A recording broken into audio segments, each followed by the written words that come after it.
will be. I don't know. Yeah, I mean, we didn't make them, but we tested them. They seemed fine. Drove a little bit different than the control tire, which is what we ran last time here. But I'm not really sure we actually drove in those 2 days the tire that they chose. So it'll be a little bit different. I also want to ask you about Kyle Busch. Is he any different you look at him any differently now that he's at RCR than JGR as far as whether how competitive he will be over the next 7 weeks? I don't know. I mean, I think maybe the field does. I don't necessarily.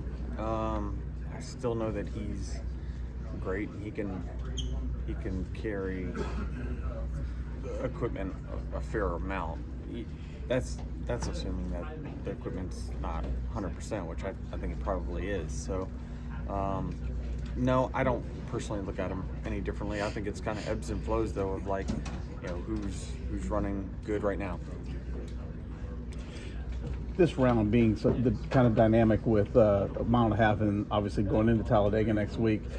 Once you get out of here, you've got Talladega and then the Roval. So there's a crapshoot, and I don't know what you call the Roval exactly. So your thoughts on that closing out this round? Yeah, I mean, I think everyone in the playoffs right now that are still in are thinking that they want to maximize their day this weekend. That helps them get in a better position, so they don't have to worry as much. Everyone's going to worry about it, short of locking yourself in by winning this weekend.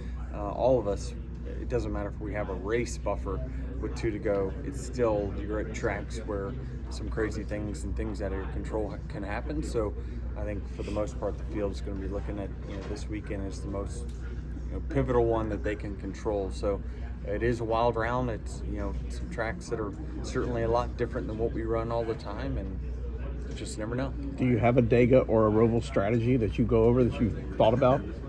No, it's week to week for us. I mean, certainly depending on where your points situation nets out at the end of this weekend, that kind of dictates a little bit maybe of your strategy. But if you're going to need points, you're going to stay out for points for strategy on if cautions come out. If not, this is going to be all about winning. We always show up every week to win, and that strategy I doubt will change. Also, this place there's talk it's going to move to March or April. Next year, take out the playoffs, possible reconfiguration, maybe to a 1.125 mile, or change some other things. What are your thoughts on that if it does go? Or you may already know some of it. But. Yeah, I mean, it's interesting because mile and a half really is what next gen's really excelling at. Except for this track, I think this track just when they put the chemicals down on the track, it really just hurt the surface, and I'm wondering if there's not some sort of agent that they can put down to eat off that old stuff that essentially has kind of ruined one lane of the track. You would think that there's something out there that can, a PJ1 degreaser that can get rid of the stuff on the racetrack, because it certainly, if this track was multi-lane, you would see fantastic racing like we have at all the other mile and a halves. But it's just SMI really kind of reconfigured it, and we put down stuff at the same time, and it just really hurt this racing at this track. And so it's searching for its happy place for sure. Elvis said something like you can see the reflection of the wall on the track. It's that greasy and slick. Is that true? Like you can see it shiny? Yeah, it is. Actually, when I pulled in this morning and Xfinity practice was going on, you could see the shine of it. And I remember testing here thinking, man, just don't even get remotely near that shine on the racetrack. If you take still pictures, you don't see it, but it's certainly in the car, and just watching it, you can see it. So again, there's something out there that will remove this stuff from the track.